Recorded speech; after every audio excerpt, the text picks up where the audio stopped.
Hey everybody, Bill Murphy here with MMORPG.com. We've got another week of MMOFTW here for you, so quite a bit of big stuff happening this week, so let's get right to it. Number one is actually two NCSoft games that we saw at E3 2015 this year. Had some news that we were finally able to talk about this week, and first up, of course, let's get right into it, is none other than WildStar with its free-to-play update incoming this fall. We talked to Chad Moore and Mike Donatelli.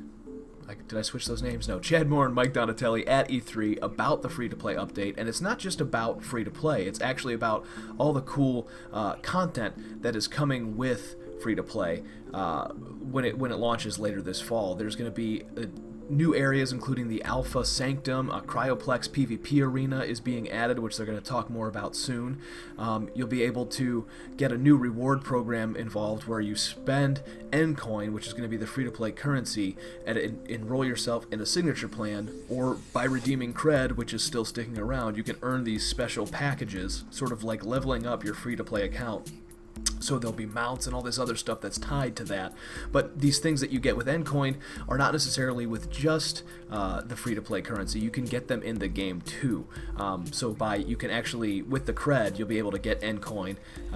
Or if you buy cred with your in-game money, that also counts towards your Ncoin currency, leveling things up. It's all really cool. There's also going to be a whole new tutorial system, including the first areas of the game and the Arc ship that people have come to know and love and or hate. It's being streamlined so that you can either bypass it completely as a player if you don't want to run through it again with an alt, because we all know it's kind of boring to do on the 16th time. You can bypass it completely and start off on one of the first planets with all the gear and all the levels, everything fully equipped and ready to go, completely bypassing that Arc ship. Or if you do the Arc ship, you'll actually have a much more enjoyable experience because it's being a whole lot more streamlined and a little bit less confusing to sort of get through that area and get to the world and start playing.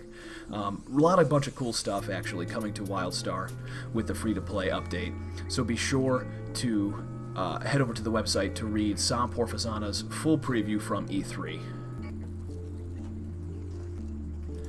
Next up is some Blade and Soul news. Also during E3 2015, we got some news from NCSoft on the upcoming Korean Wuxia MMORPG's business model. Now, we've known since it was announced that it was finally coming to America and the EU that it was going to be free to play.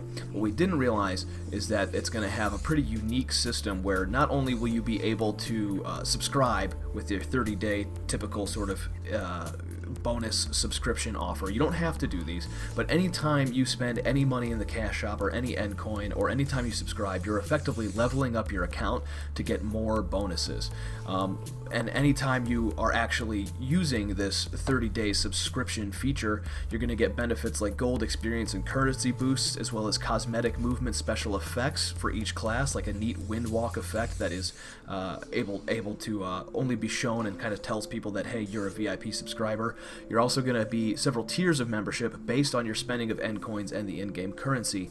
So, like WildStar, you'll be able to level up your free-to-play account, not necessarily having to spend your own money, as long as you're getting the Ncoin in one way or another, because you can earn these tokens and these coins in-game through playing too. There is a currency exchange as well. So if you're a hardcore player and you're spending all your time playing Blade and Soul and you get enough gold, you can then buy the Ncoin currency with your in-game gold and still level up your account that way. It's a really unique system. It allows free-to-play players to actually never have to spend a dime, and of course those players who want to take the shortcuts and don't have to work too hard can spend a little money here or there and level up their accounts that way as well.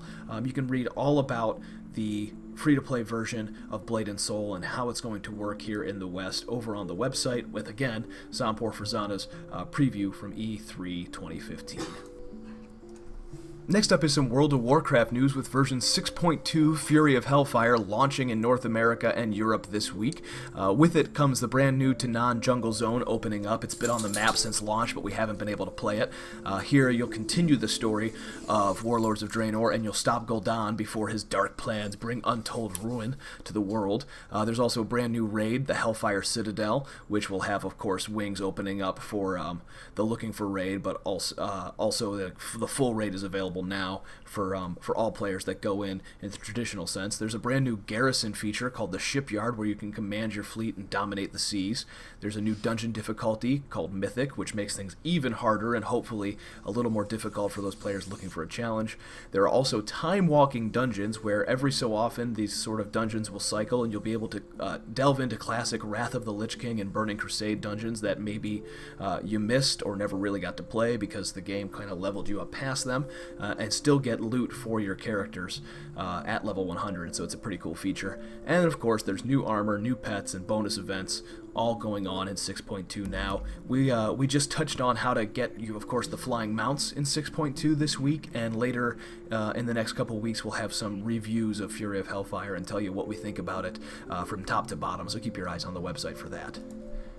And in other Blizzard game news, it looks like Diablo III is getting the Horadric Cube. In the next patch, patch 2.3, players will be able to rediscover this powerful ancient relic, utilizing its incredible potential, this is obviously not my wording, including the ability to break down legendary items and equip their special effects as passive skills, converting crafting materials from one type to another, and so much more. There's also going to be a new zone, the Ruins of Sescheron, that'll bring new enemies and new barbarian lore. There's going to be crafting updated to streamline the process and allow players to collect max level materials along the journey to 70. Adventure mode will have 3 additional levels, including Torment 8, 9, and 10, and axe-specific crafting materials. The Rift of Trials is going to be completely removed. There's going to be a new season journey, a visual way to check players' progress through the seasonal play, and there's also combat changes incoming, reducing elite monster crowd control, adjusted experience, and Rift progress that makes killing elites more worthwhile and more fun. It'll be on the PTR very, very soon, and hopefully out in the next month or two on the live servers.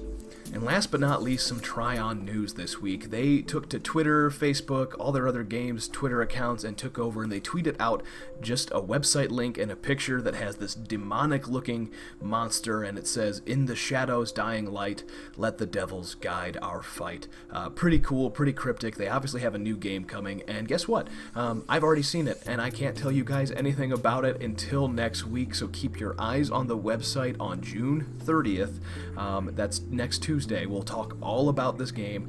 We've seen it. We know what the game is now. I can't say any more than that, so just watch the website on June 30th, and you will know everything that I got to find out just yesterday when I was on the phone with Trion for a preview of their new game. So that's it for this week, folks. Don't forget to follow us on Twitter, Twitch, YouTube, Facebook, and all those things at MMORPG.com without the dot.